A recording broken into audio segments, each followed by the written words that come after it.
So if this becomes the way we have a conversation, you're going to walk into your office and your brain is going to give you on a tray, on a platter, all the things that you could complain about to go and have a conversation with your coworker. You're going to think sooner and more quickly about the things that you find fault with, the difficulties, the problems. They're going to come right up into your conscious brain from your subconscious because that's becoming the default thought pattern.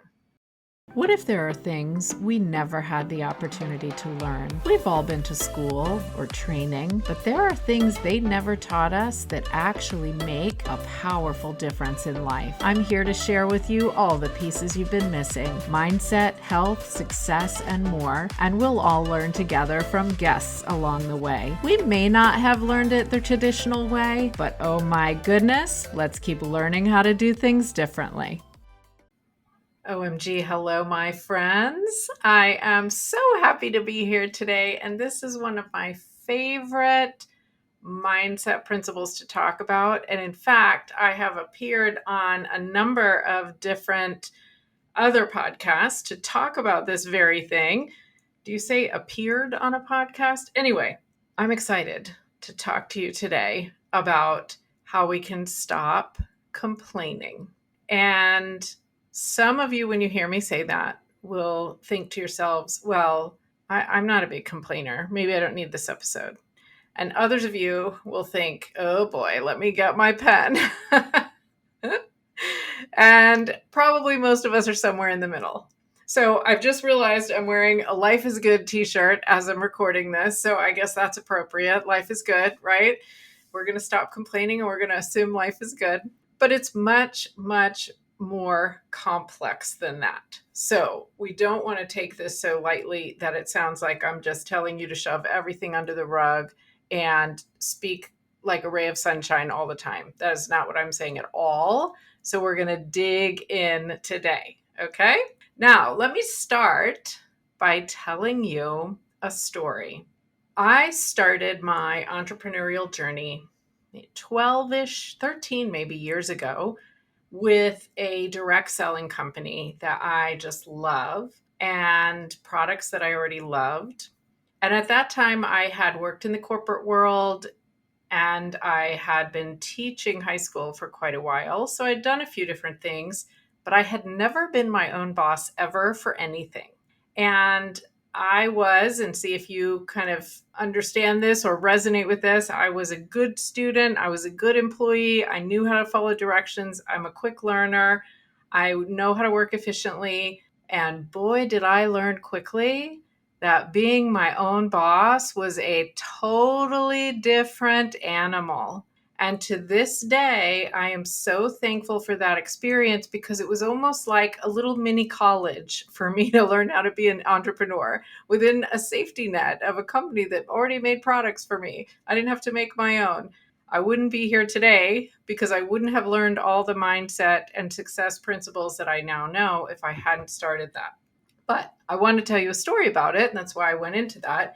So this was probably in the first year of doing that business. And I was doing it alongside teaching high school with two kids who were, I think, maybe in late elementary, early middle school at the time, and husband. And so we had busy lives and, all sorts of sports and things going on. But I have this very vivid memory of standing in our kitchen and talking about my direct selling business. I don't know what I was saying, but I remember my husband saying to me, just in a conversational way, if you don't like it, why don't you just not do it?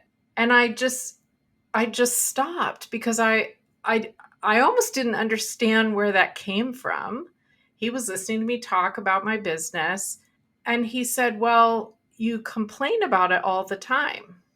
And listeners, I had no idea that I complained about it all the time. Zero. The reason we remember things, by the way, this is how we learn. We learn from an emotionally impacting sudden event, which is what that was because I was so shocked, or by repetition. So that is why I remember that, because it was emotionally impacting. I had no idea that I was complaining all the time. And he wasn't saying it in any sort of accusatory way. He was just so curious. You complain about it all the time. Why do you do it? Oh my goodness.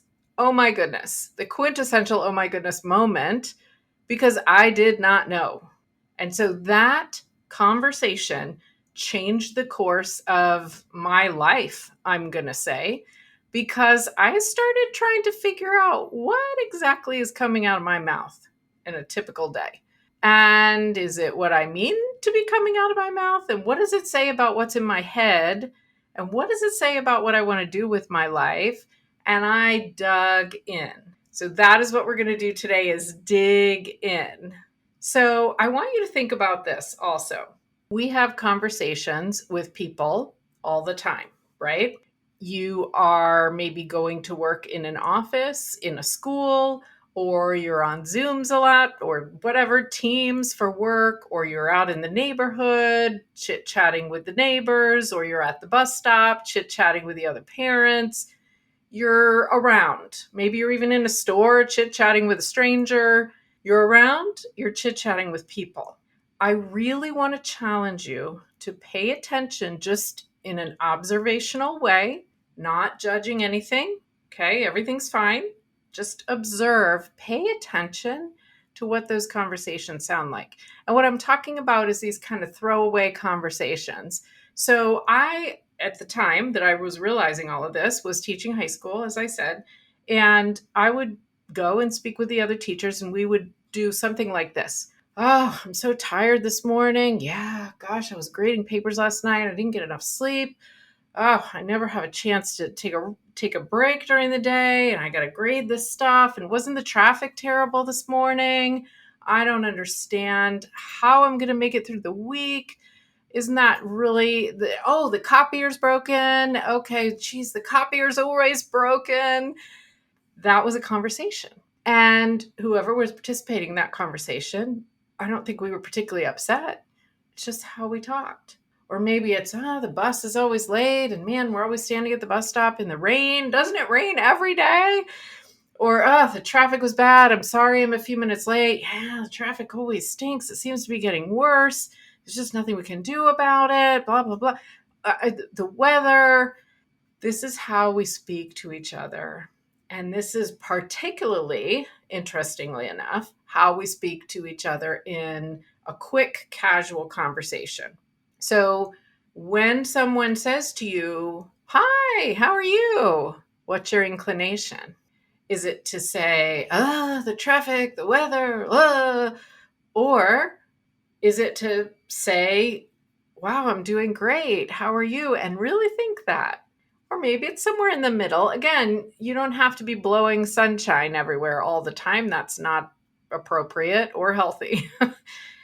I just want you to observe. The other type of complaining conversation that we fall into really easily, and I have worked really hard to stop doing this, is the busy competition. That's what I call it. So we get into these conversations with our friends or our colleagues about who is so busy. And then we kind of keep trying to one up each other. And I'm not sure we realize it.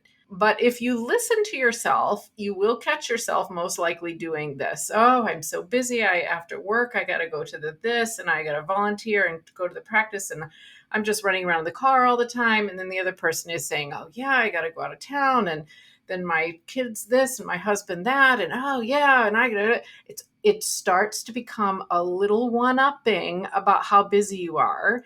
And I think that busy competition is about attention. And we're going to talk about this being about attention in general. You know what? With the busy thing, I'm not going to spend too much time on it, but we're all busy. It's good to be busy. So let your life being full of things be a good thing, and see if you can stop doing the busy competition. That's one little piece of advice. Okay, well, let's dive into complaining. So, there is a great book for a work-related environment related to complaining called The No Complaining Rule. And that book is written by John Gordon. And I have put the link for you on the website, omgteachme.com/read. Go check it out. Every time we talk about a book on the podcast, I put it there so that you can easily find it. So John Gordon has written a number of books about positive thinking, positive coaching. So this one is called the no complaining rule. And what he says in there is that complaining, even in the case where I'm describing to you, it just feels like a casual conversation. We might not even realize we're doing it. Complaining drains energy, it reduces productivity, and it hinders collaboration. And so you can hear those kind of office words, but that could apply to your personal life as well. Certainly, drain energy could apply anywhere. We don't want to do more things that drain our energy. We're already busy, right? We already are low on energy sometimes. And we certainly want to be productive. We want to be collaborating well with the people in our lives. So complaining is doing the opposite of that. And what he wants us to do in his book is, he says, in an office, what we should do is no complaining is allowed unless the complainer also offers a solution to the problem. Just let that sit for a moment. So, if you are complaining about something that actually might have a solution, that is a valid way to have a discussion, is what he's saying.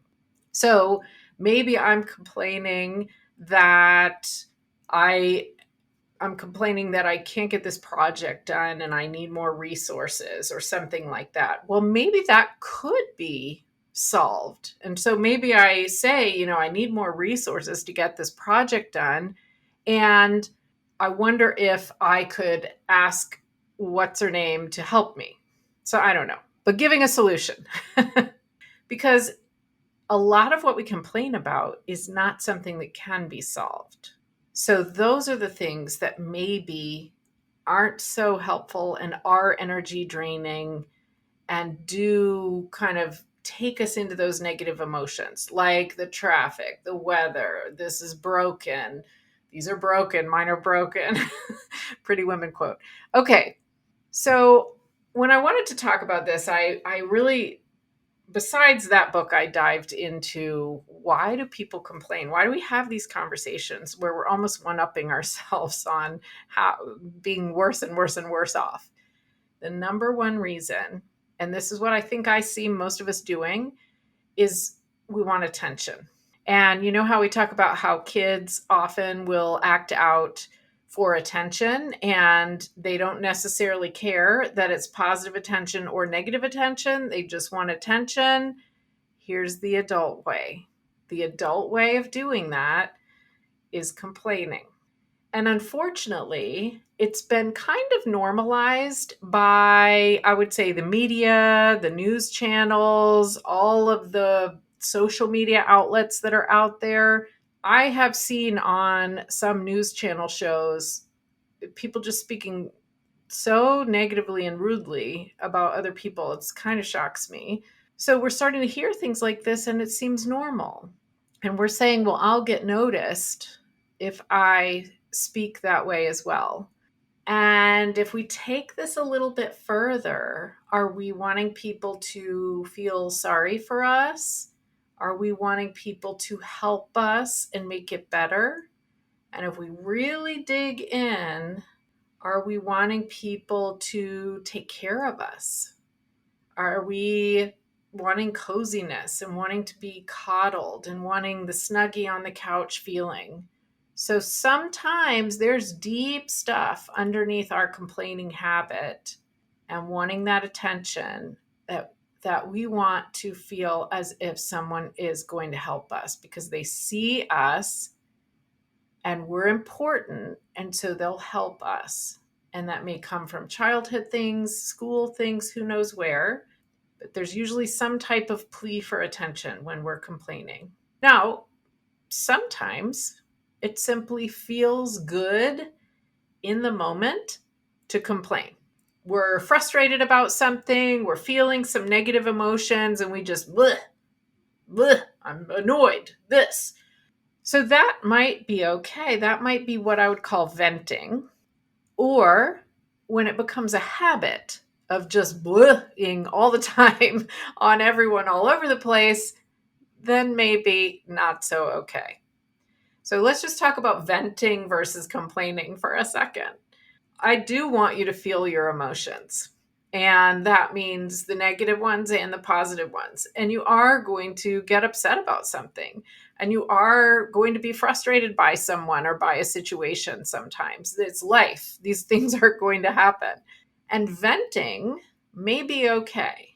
Know your audience, know who's appropriate to vent to. And I would want you to allow yourself a certain amount of time to vent and then try to move out of that.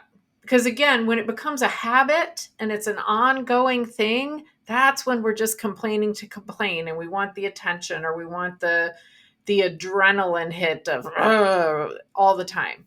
If you can give yourself 5 minutes or a half an hour or, one day, depending on the severity of what's happened, and you say, I am going to pout and I'm going to vent about this and I am letting it out today. Okay. Maybe that's a good thing. Maybe it's helping you to process your feelings. Maybe it's helping you to calm down and let it out so that you can start moving towards a solution. That's positive. That's venting. Complaining is when we sit in that and we do it over and over and over and over. Gut health is such a huge part of living healthy. When I learned that the health of our gut affects our hormone levels, how our digestion works, what we absorb into our body in terms of nutrients, and even how our brains work, I was surprised. Every morning, I started using a Green Gut Glow drink to make sure that I was taking care of my brain, skin, nail, hair, gut, and making sure I get enough veggies because I don't know if I would eat enough otherwise. I have felt a difference minimizing puffiness and bloating for sure. Go have a look at omgteachme.com/recommendations and look for the Green Gut Glow Plus. I read an article that said the average person complains 30 times a day. Now, that might be in conversation or it might be to yourself in your mind. And we've talked about this on the podcast before. Our minds are wired to go a little bit negative because they want to keep us safe. It's all about safety and not putting our neck out, not taking a risk. But 30 times a day, that's a lot. And the way the brain works, unfortunately for those of us who got into a complaining habit, is when we do something over and over and over, when we say things, when we think things over and over and over, our brains rewire to do that thing even more and more easily. So the more we complain as a way of making conversation or just in general complain, future complaining becomes more likely. The brain is restructuring itself to find things to complain about. Isn't that scary? So if this becomes the way we have a conversation, you're going to walk into your office and your brain is going to give you on a tray, on a platter, all the things that you could complain about to go and have a conversation with your coworker. You're going to think sooner and more quickly about the things that you find fault with, the difficulties, the problems. They're going to come right up into your conscious brain from your subconscious because that's becoming the default thought pattern. And that's what happens to most of us. And this is what happened to me. I did not even realize I was doing it. That was my default thought pattern. Now, unfortunately, not only does this create negative emotions for ourselves and create this thought pattern of always looking for the worst thing to start with, it kind of communicates a negative emotional state to people around us. And teachers have rough lives. I've said this before. That is a hard job. And sometimes maybe we all needed to vent, but we were all kind of negative. It wasn't helping anybody climb out of anything. So sometimes people feel this just negative emotion coming off of us if we're complaining all the time. Complaining also leads to more stress because it creates elevated cortisol levels. Elevated cortisol, stress hormone levels, make it harder to learn, make it harder to remember things, lower our immune function, lower our bone density, cause weight gain, potentially higher blood pressure, risk of heart disease. There's a ton Oh my goodness, a ton of things that happen to us because of elevated cortisol, and complaining does have a hand in that because it's creating more stress. We are training ourselves to look for the hard stuff first, and then we're speaking about it, and words create emotion, and the emotional state we're in then affects how we act, how we do things in life. That is powerful. And sitting in that energy is not good for our bodies. It's not good for our mindset. It's not good for the people around us. So, venting might be a productive thing. Maybe you check with the person you're venting to and make sure they're okay with it. Maybe you tell yourself how long you're going to give yourself to vent. And hopefully, you also are then just getting it out and then starting to think, okay, what can I do? Maybe it helps you to get out of the heightened emotional state, process that, and figure out what I do. But when it becomes a habit and we're just always going for the negative, complain, complain, complain, complain, that's a problem. So Stephanie Vaza, who writes for Fast Company, has a quote that I think is useful here as we kind of wrap this up and then move into, okay, what are we going to do about it? She wrote that a half hour of complaining every day physically damages a person's brain, according to research from Stanford University. Whether you're the one griping or you're the one listening, exposure to negativity peels back neurons in the hippocampus, the part of the brain used for problem solving and cognitive function. Over time, complaining becomes a habit. If you're surrounded by complainers, you're more likely to become one.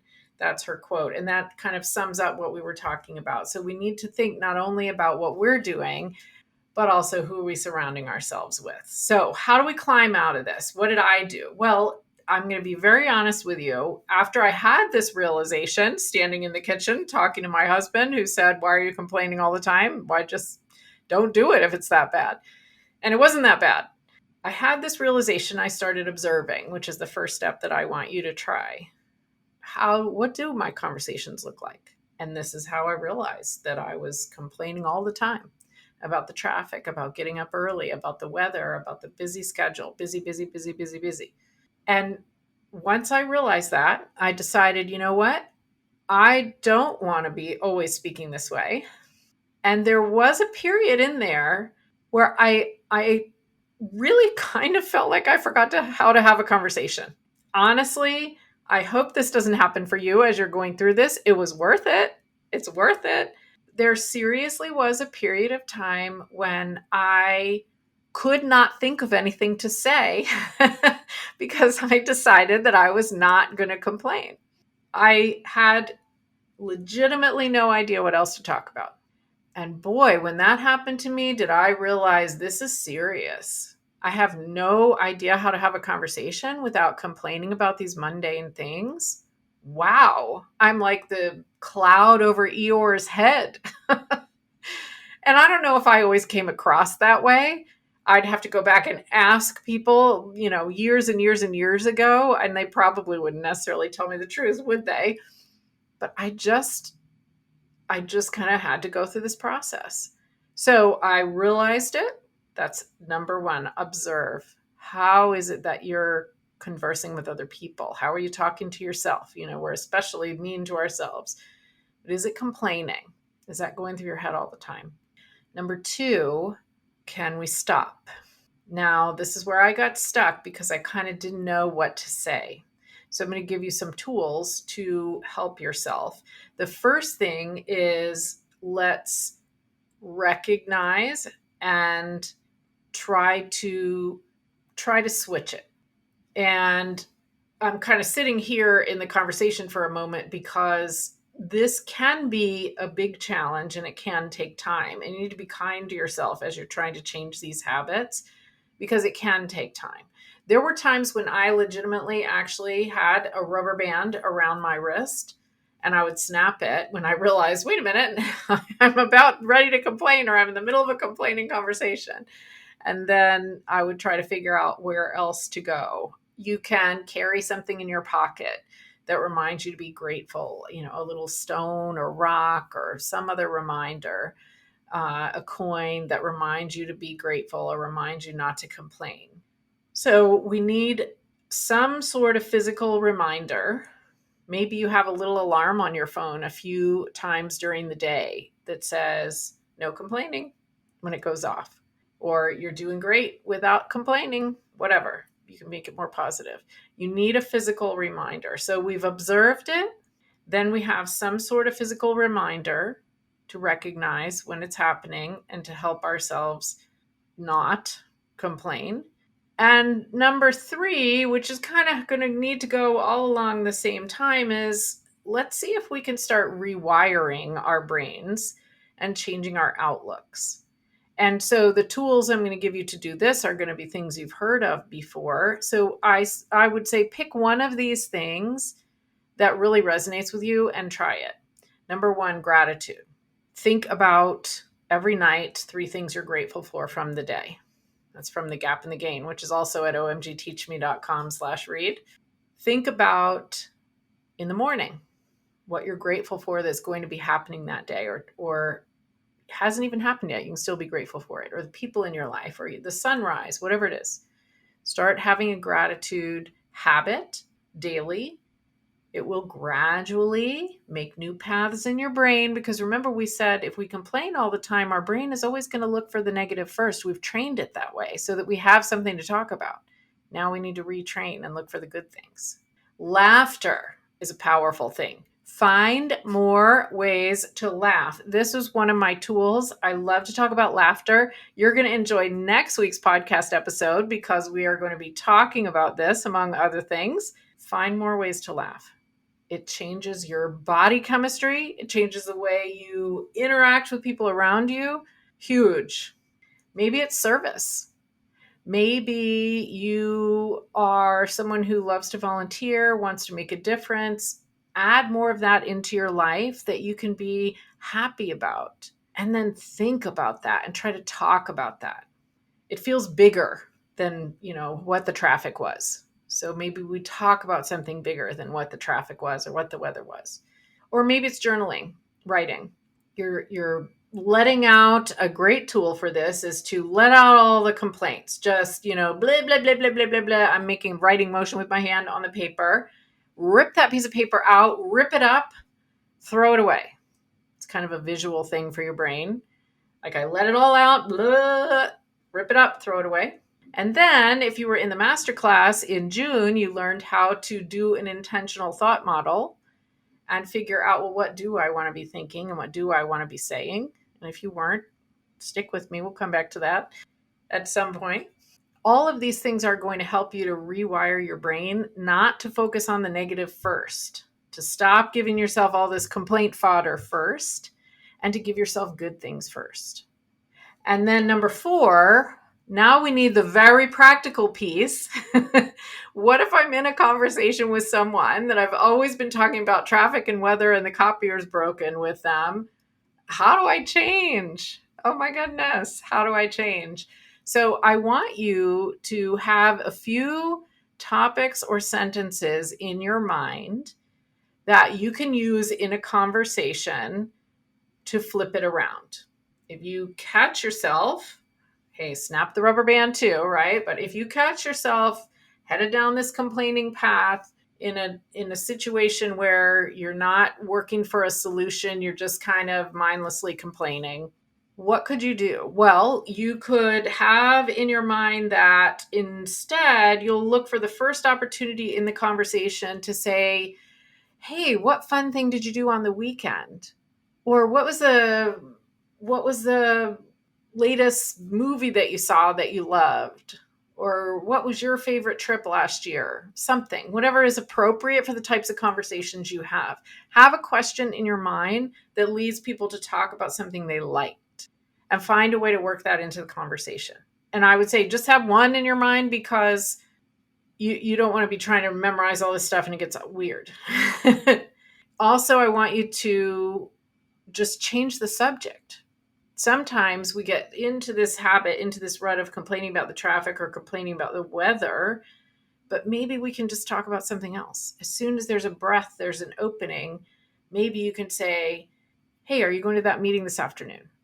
Although that's probably right for complaining too, isn't it? But just change the subject. And then make sure that you know who and what your triggers are for these complaining conversations. Is it certain people that you're always kind of falling into this rut with? Is it certain situations, times of day, places? Is it your job? Is it your volunteer work? Is it making dinner every night? You're tired. See if you can alter that scenario even a little bit so that you're making a new mental pathway. It feels a little bit different than the usual complaining situation. And you can maybe take your conversations and your thoughts in a little bit different way. And the very most basic one, when somebody asks how you are, of course, we know that sometimes they're actually not that interested, right? You can just say fine and move on. But if someone asks how you are and you're actually going to have a conversation, I challenge you to say something positive. Because my answer usually sounded something like this. Somebody says to me, hey, how are you? And I say, oh, fine, but man, the traffic was bad this morning. Or, oh, it's so hot today. Really? That's the first thing I would say? Yes, it was. That was the first thing I would say. What if you said, oh, yeah, I'm fine. And, oh, had a great weekend. Whoa, that changes the energy of the conversation at the start. And it doesn't mean you're not going to end up venting, complaining, whatever. All of this is just practice. You need some understanding of your triggers and some ways to just make a slight change. So have a question in mind you can ask that will change the situation. Know your triggers. See if you can put yourself in a slightly different situation more often, and know how to answer someone who asks how you are without immediately giving a complaint. And again, let me say, as we wrap up, I am not saying that you should never voice negative emotions or tell someone what's bothering you. That is the opposite of what I'm saying. So please don't hear me incorrectly. Yes, if something is a problem and you are talking about it and you are working on a solution, or you just need to let it out, do that. Let that be a healthy venting session. And let's avoid it being the way we communicate all the time. It's not the same thing. And when we move from healthy venting into, I always find all the bad things and that's what I always communicate about all the time without even realizing it, there's a big, big difference mentally and physically between those two. So I hope this helps. Let me tell you what, we all fall off the wagon on this. I catch myself sometimes getting very, the traffic, the weather, I'm tired. And I'm pretty good about catching it. I take a step back. I think about some of my tools that I have and I see if I can get better. I know my kids and my husband would say I am not perfect. And at the same time, I have come so far and I'm so proud of myself, and it is healthier and it is happier if we can cut this habit.